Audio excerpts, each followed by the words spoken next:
everyone, in this video I'm going to be going over some of the periodic trends, and in this video specific I'm going to be going over atomic radius, sorry I'm yawning, atomic radius, ionic radius, and then in the next few videos I'll be going over ionization energy, electron affinity, and metallic character. So metallic character isn't something that we have gone over yet in class. The reason why I want to kind of go over it is because it honestly helps explain a lot about, what are the words I'm trying to think of? Explains a lot about, like, how ions react and whether they lose electrons or gain electrons, and that's basically all it's about. So it's really quick, and it can help you guys kind of understand a few things as well. So I figured I'd add that in for a quick little portion. So periodic trends are patterns that are present in the periodic table. So the periodic table, which I kind of tried to draw here, tried my best, does not look good. Basically they arrange the periodic table in increasing proton numbers, and they cut it off and like kind of moved it once the outer shell electron was filled. So because of this, we're able to get a lot of these periodic trends that can help us determine like the size of something, how much energy it's going to take to lose an electron, how much energy is going to be gained or lost by gaining an electron, etc., etc. But yeah. So in this video, as I said before, we're going to be going over atomic radius. So let's get into atomic radius. So atomic radius is the size of an atom, and it's determined by the center of the nucleus to the outermost electron. So I have a little picture here where here's the nucleus, or at least like a little depiction of a nucleus, and then we have the energy levels outside of it, and then the last energy level is going to have a little electron on there that's going to be the outermost electron. So we're measuring from the center of that nucleus to the outermost electron, and that is going to be the atomic radius. You don't have to know how to do that because in our school it's not physically possible to see an atom and measure it because we don't have that technology, and it's not very common to have that technology, so you don't have to do that, but it is important to understand that some of these atoms are smaller than others and some of them are larger than others, right? So here's the general trend, or the periodic trend that we see in the periodic table for atomic radius. So as you move up and across to the right, atoms will be getting smaller, so they're decreasing in size. But as you move down and across to the left, you are increasing in size. So the largest atom is going to be found on that bottom left-hand quarter, and the smallest atom is going to be found on the top right-hand quarter, which would be helium and francium. So that's how you can kind of determine it, but let's talk about why that is the trend. So this is the explanation that I highly recommend you use this method because it's going to help you in many other different ways when it comes to visualizing these atoms and such. Or you can do it the electron or the effective nuclear charge way. You can do it that way if you're, more familiar with like numbers and stuff and that helps you understand it, go for that. Or if you want to just memorize the periodic trend, you can also do that. But this is the way that I do highly recommend. So as we said before, as you move down, you are getting larger, or the atom is getting larger, not you. But as you move down, the atoms are getting larger, and the reason for that is because we are adding energy levels. So as you add energy levels, it's going to get larger. And I also wrote down here that this has a greater effect. So this is going to have a greater effect than when you're adding the protons, right? Which we'll go over later. So this will have the greatest effect. So here's some helium. Helium is in the first energy level, and right below that there's neon, which is in the second energy level. So as we're adding on the energy level, neon is going to be much larger than helium because of that added energy level there, right? So you're just increasing the atomic radius by adding on the energy level. And then we also said that as you move to the right, it's going to get smaller. And the reason being is because you are adding protons. It's a little bit confusing to think about, right? Because you're thinking, okay, as you move right, you're adding on electrons, so duh, it would get larger. No, it actually would get smaller. And that's because protons have a greater effect than electrons. This is due to their size. So that when both of them are added, protons pull the electrons into the nucleus, lowering the atomic radius. So, again, as I said before, protons are larger and electrons are very small. If you remember from when we were measuring the atomic mass, we don't really count electrons because they're that tiny that they don't have that great of an effect on even the mass, and they also don't have that great of an effect on the effective nuclear charge. So, since protons are larger, they're going to have a greater effect. So when you add a proton versus when you add an electron, the proton is going to really do some work and the electron's barely going to affect anything. So here's an example. I put the same number of outer shell electrons just because the electrons don't really matter. But I wanted to show you that, like, where the electrons kind of are and how you can visualize that and such. But either way, here's an example between lithium and beryllium. They're on the exact same energy level. So with lithium, you have 3 protons, and the atomic radius is 182 pm. I'm not exactly sure what the p is, picometers, possibly, but very small. And then when we go over and we add on a proton, you're going to be increasing that effective nuclear charge so that the electrons come in closer. And for beryllium, we can see that where the atomic radius of beryllium is 153 pm, so much smaller than that of lithium. So I also have some examples on this.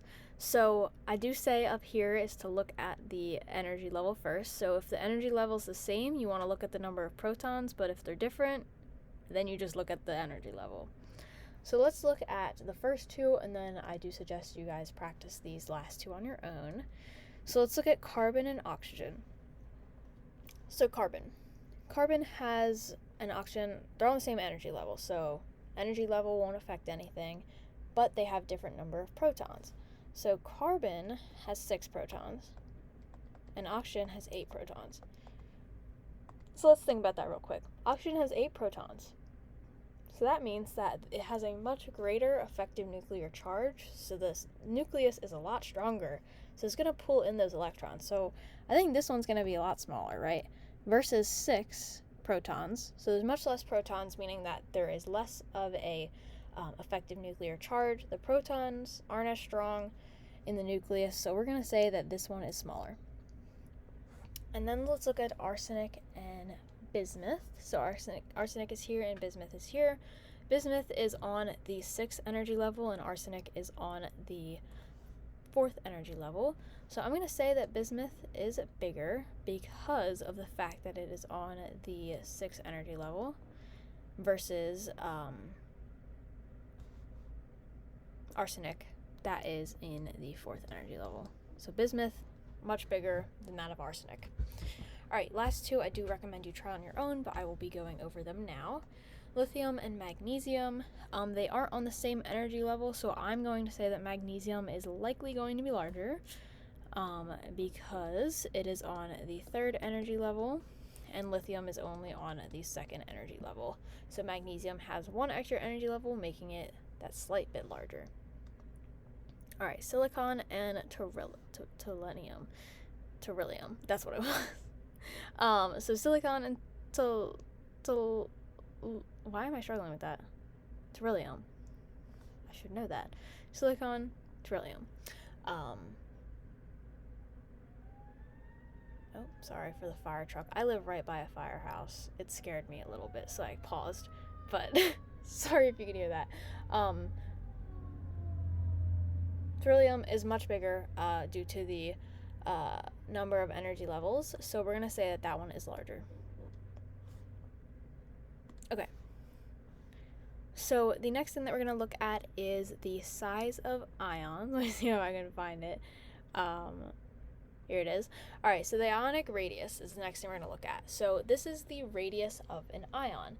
Just as a reminder, an ion is a charged compound or element due to a plus or minus charge from a loss or a gain of electrons. And just as a reminder, an anion has a negative charge and a cation has a positive charge. So there's similar rules to atomic radius here, where we're going to be comparing the protons and electrons and energy levels, etc. So when you're forming a cation or losing an electron, the element is going to get smaller. Reason being is because you're losing an energy level. So the proton number isn't changing within it. So you're losing the electron, so it's going to get smaller.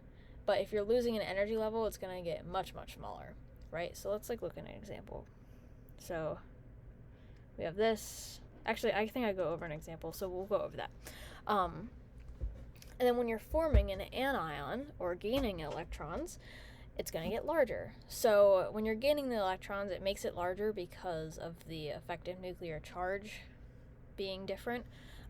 But I think I have an example of all of that in here, possibly. Okay, so I don't have an example of that, I believe. That must have gotten lost. So this program, deletes a bunch of random things, and I think that's one of the things that got deleted, which does stink. But I'll kind of show that right now. So let's go over anion and cation. So anion, again, is when we're gaining electrons. And then a cation is when we lose electrons. So with an anion, let's say that we have something that has 3 protons, aka lithium, and we're starting out... Oh, wait. Sorry, lithium is a cation, so I'll add that down there. Let me think of an anion. Let's do fluorine. Right, so fluorine is going to have 1, 2, 3, 4, 5, 6, 7 protons. And it's going to look something like this. Have 2 electrons, 1, 2, 3, 4, 5, 6, and 7. Reminder, this is fluorine. Wow, I did totally lose a whole slide. That's messed up.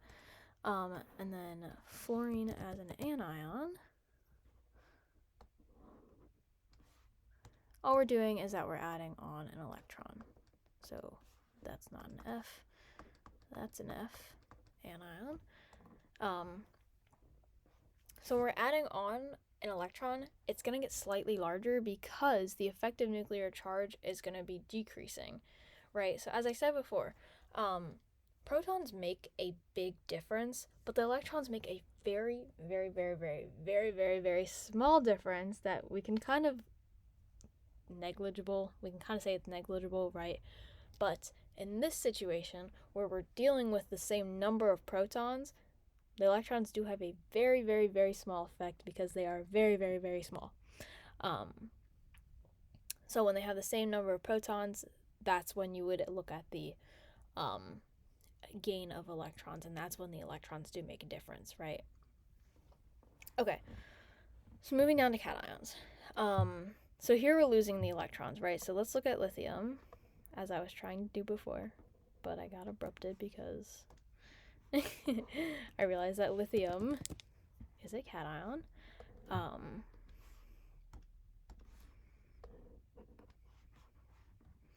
Alright, so this is lithium without a charge, and with lithium, when you lose an electron, so let's say we're getting rid of this electron, right? We're actually going to lose this whole energy level right here.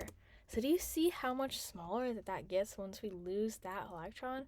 It's going to get much smaller because we are losing that energy level. Oops.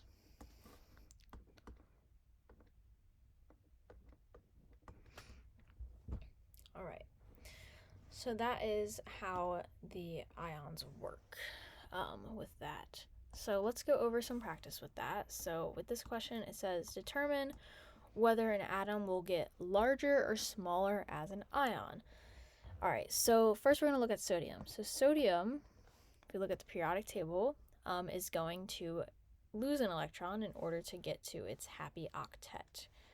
So it's going to become +1. And since it's going to be losing an electron, it's also losing an energy level, so it's going to get smaller. So it's going to be smaller as an ion. All right, now let's look at chlorine. Chlorine, in order to get to its happy octet, is going to gain an electron, so it's going to look like Cl. It's not +1, -1. So it's going to get slightly larger, ever so slightly larger. All right, now we're looking at nitrogen. Nitrogen is going to either want to lose 5 electrons, or it's going to gain 3 electrons. It's going to be much easier for it to gain 3 electrons in order to get to its happy octet. So it's going to gain 3 electrons, meaning it's going to bear a -3 charge. And because you're gaining those electrons, it's going to be larger. Very, very slightly larger. All right, the next one is barium. Barium's going to gain a +2 charge. Again, you can think of it as either it could lose the 2 electrons, or it could gain, what would that be? 1, 2, 3, 4, 5, or it could gain 6 electrons. I don't think it's going to want to gain 6 electrons, so it's going to lose those 2 electrons, meaning that it's going to lose an energy level. So it'll get much smaller. All right, so you can see a trend here where when we have a positive thing, it's going to get smaller, and when it turns negative, it's going to get larger. But again, it's very effective to look at it in the effective nuclear charge way, and also think of it in the energy levels. All right, so the next thing is going to be comparing. Did I lose another one? No, I didn't. Okay, good. It's going to be comparing the radii with ions. So there's going to be some times where we're going to have to compare the atomic and ionic radii of multiple different things. And this is where it can become difficult. There's like a lot of things where you can be like, oh my gosh, so mind-boggling. There's so many things going on because we're looking at losing electrons, gaining electrons, protons, neutrons, energy levels. I'm confused, right? So here are my biggest tips and tricks. So the first thing that I like to do is determine the ion if you are going to be using an ion, right? So if it says the cation of sodium, right, that would be the cation of sodium. But if it gives you the charge, like if it just says sodium +1, then you don't have to worry about this step. You can, okay, cool, that step's done. Next thing you want to do is determine the energy level of the ion. For instance, sodium as an ion is in the second energy level, right? So we can determine that by saying sodium starts in the third energy level. We're going to lose an electron, meaning that it's now going to be in the third energy level, or in the second energy level, my apologies. So it goes from the third to the second. If they're on different energy levels, so the two things that you're comparing, right? So if they're on different energy levels, you want to say that the higher one, so the higher one's going to be bigger, but it should be the lower one is going to be bigger, right? That's weird wording because it's technically correct. If they're on this higher energy level, so yeah, I guess I could say higher energy level, but lower on the periodic table, right? So when we're saying higher energy level, we're saying if it's on energy level 7 versus energy level 2, right? That's technically higher, but it's lower on the periodic table, if you see what I mean, right? But if the energy level number is higher, then it's going to be larger. Same thing as before. And then that's when you would stop, right? Because you're like, okay, energy level, that's much higher. So that means it's bigger. We're done. But if they're on the same number, if they're on the same energy level, you want to compare the number of protons, right? And the number of electrons. But most of the time they're going to have the same number of electrons, so that's when you compare the number of protons. And again, same thing as before, the more protons, the smaller that they are. So I have a little example one here. So which one is larger, the cation of magnesium or the anion of fluorine? So let's look at magnesium and fluorine first. So magnesium and fluorine. So magnesium is going to turn into a +2. So it's going to be Mg +2. And fluorine is going to become Fluorine doesn't get an L. I don't know why I did that. Fluorine is going to bear a -1 charge. -1. So magnesium, as an ion, is going to be Mg on the second energy level, and so is fluorine. So second energy level. So we don't have to stop there because they're on the same energy level. So let's look at the number of electrons first, right? So magnesium has 12. When it loses 2 electrons, it's going to have 11 electrons. And fluorine, it has 9. It's going to gain 1, so it's also going to have 10 electrons. Right, you can also look at it as being like, okay, so we have to move to get to neon. Neon has 10 electrons. Fluorine has to move to get to neon. It has 10 electrons. You can also think of it like that. Okay, so now we have to look at the number of protons, right? So number of protons. Fluorine is always going to have 9 protons. Remember, protons do not change in an atom. Fluorine is always going to have 9, chlorine's always going to have 17, silicon's going to have 14, scandium is always going to have 21, magnesium is always going to have 12 protons, and fluorine is always going to have 9 protons. Because of this, we can say that fluorine is going to be larger, so F-1 is larger, and the reason being is because it has less protons. Remember, the more protons that something has when they have the same number of electrons and the same energy level, the smaller it's going to get, because the protons are much more powerful, they're stronger, so they pull in those electrons. So when it has less protons, it's going to be bigger because they have less of an effect. Okay. So now over here, I have just some general practice questions over here. So this question is, circle which one is the largest in each series. Right, so before I do this, I'm just going to give like a little bit of info here. I have a whole note sheet that I actually made for somebody that I tutor who is currently in high school. So they learn the exact same things that we do. So I have a bunch of notes on all of the things that I basically have been going over. If you guys would like to view that, I'm going to put them in the description box below. I also have a mini quiz for all of the periodic trends, if you would like to take a look at that as well. And there's practice problems within all of those. Okay, so we're going to be circling which one is the largest in a series. So sodium and magnesium, right? Sodium is going to be larger than magnesium, so I'm going to instantly already like cut off magnesium because we know that one's not larger. Oh wait, we're dealing with the ion. Okay. I made this and I'm like, ooh, this is getting spicy, like as if I didn't make this sheet myself. So sodium is going to have 11 protons, and I know that they're going to end up in the same spot because they're both neon. They're both going to go to neon, basically. That's like their isoelectronic noble gas. So sodium has 11 electrons and magnesium has 12. So 12 protons means that it's going to be a lot smaller. So same thing. We can just cut that out. All right. Neon, same thing. Neon and sodium, they're going to have the same everything. They're going to have the same protons, or not the same protons. They're going to have the same electrons, same energy level. So we're going to look at the protons. Sodium and neon. Sodium has 11. Neon has 10.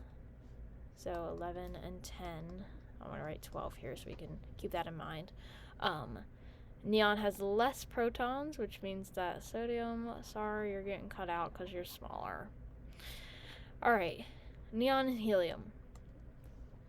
Helium's going to be a lot smaller than neon. I can already say that right now because helium is 1 less energy level than neon, so we're going to cut that out. Sorry, helium. You're tiny. All right, next one is carbon with a -4 charge.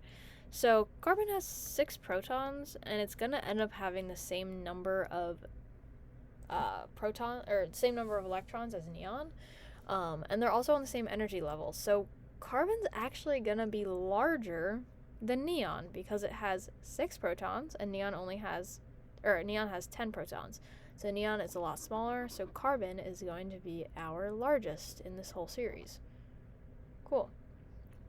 Carbon with a charge of -4, at least. Okay, the next one is lithium, potassium, what is SR? Strontium, and magnesium. Again, I've been doing so much chemistry, memorizing the periodic table is hard. So lithium versus potassium. Potassium is going to be a lot larger than lithium, so we're going to cut out lithium instantly.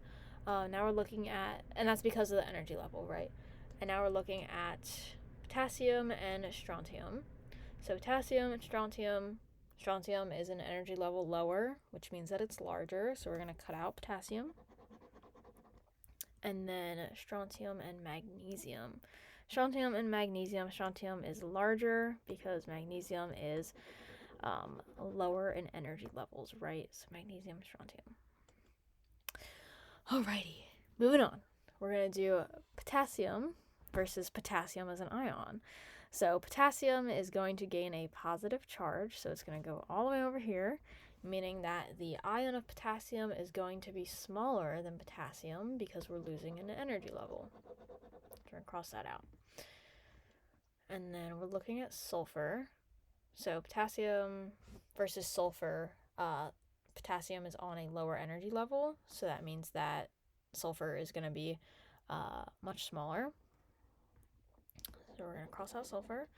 And I think the same thing with chlorine, right? So chlorine is going to be smaller than potassium because potassium as an atom is lower in energy levels. Or higher. I guess it's such a weird way to describe lower in energy levels versus higher in energy levels because the periodic table, but you know what I mean. It has more energy levels. We can say that. It has more energy levels, so potassium as an atom is going to be larger than chlorine. All right, last one is CNOF. I know where that is. It's right here, CNOF. So, carbon versus nitrogen. Nitrogen has more protons. The electrons don't make as great of an effect, so we're going to say carbon is larger than nitrogen, so nitrogen is smaller. Now we're going to look at carbon and oxygen. So carbon versus oxygen, same situation. Oxygen has more protons, so it's going to be smaller. And then we can say the same thing with fluorine. Fluorine is actually one of our smallest elements here, so it's going to be a lot smaller, and our largest one will be carbon. Okay, so that was a lot in this video. I do highly recommend you do some practice problems. This stuff can be really tough, but again, like as long as you conceptualize it well and you think about each atom, then you'll be perfectly fine. Or you can do it the trend way and you'll still be fine that way too. When it turns to the ions and stuff though, you do kind of have to think about it. So you can use the trend when you're just talking about atomic radius, but when you talk about ions, that's when you have to think about, okay, we're removing electrons, so it's going to go down in energy level, and we're adding electrons, so the effective nuclear charge is going to be less, blah, blah, blah. All right. So again, very long video. Thank you all for watching.